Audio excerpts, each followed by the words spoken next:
With the latest from the newsroom, I'm Corey Fink. A Little Falls man accused of killing his co-worker while driving intoxicated in Nicollet County is set to go to trial in November after 3 years of appeal delays.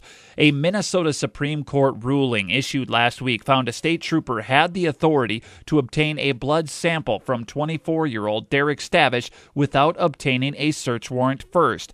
Stavish was arrested on June 18, 2012, after a crash near the intersection of Highway 14 and Nicollet County Road 25 that killed his co-worker, 19-year-old Brett Lennon of Albany. Both men had been ejected from the pickup they were in. The crash was reported 10:30 that night. Witnesses reported both men had been drinking at the Crow Bar in Cortland, even though Lennon was underage. Lennon was pronounced dead at the scene. Stavish was taken to the hospital in New Ulm by ambulance. Beer cans were scattered around the crash site. Witnesses reported Stavish had been driving when the two men left the bar. Authorities say Stavish also allegedly told an officer at the scene he had been driving. When the trooper spoke to him at the hospital, however, Stavish said Lennon was driving. After being told it was likely Stavish would be airlifted to a trauma center in another county, the trooper determined the hospital should take a blood sample to provide as evidence.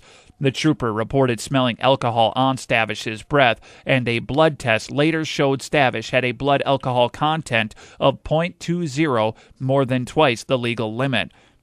The Supreme Court ruling upheld the Court of Appeals ruling, but for a different reason. Its ruling said the appeals court erred by saying the fact that the crash was in one county, the suspect was in another county, and there was a chance the suspect could be sent to the Twin Cities or Rochester did not create the emergency situation that justified obtaining Stavish's blood sample without a warrant. The emergency was created because the trooper did know how much time he had before Stavish was transported to a location where the blood could not be drawn within the 2-hour time frame that would keep the alcohol level from changing too much. Police responding to a fatal accident around 7:30 this morning closed eastbound U.S. Highway 10 for more than an hour. A car heading east on Highway 10 hit a car crossing the intersection to go west from Minnesota Boulevard. The accident between the St. Cloud Prison and Minnesota Highway Safety and Research Center killed a motorist in the second car. The State Patrol will identify that person about 3 o'clock this afternoon. Highway 10 was reopened by 11 o'clock this morning. 55-year-old Lynn Carto of Bloomington was driving the other car in the collision. She suffered non-life-threatening injuries. A man was airlifted to St. Cloud Hospital after he lost control of the ATV he was driving and rolled it over on the highway.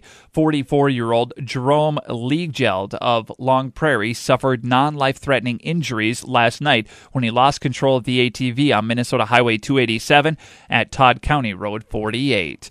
News, weather, sports, and other information online at fallsradio.com. That's the latest from the newsroom.